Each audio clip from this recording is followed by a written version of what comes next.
अल्हम्दुलिल्लाह से ऐसा सराकी लोग हैं, दाल चटनी ना रोटी खाने वाले बंदे हैं। लेकिन मैं देरागा दिखा हाँ ते मार्का वाला खिदमत भी थोड़ा जा धूड़ पट्टी खड़ा इफ्तारी कर रहे हैं ऑफिस में बैठे से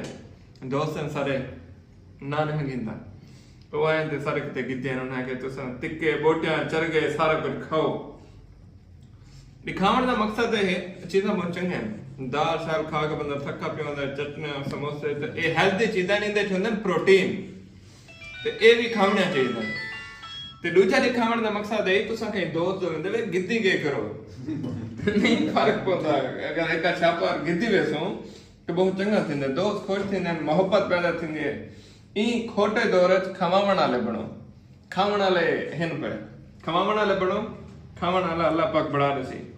ते जज़ाकल्लाह से जरे घन अल्लाह पाक उन्हें को अजर देवे ते उन्हें दिल में मजीद मोहब्बत पैदा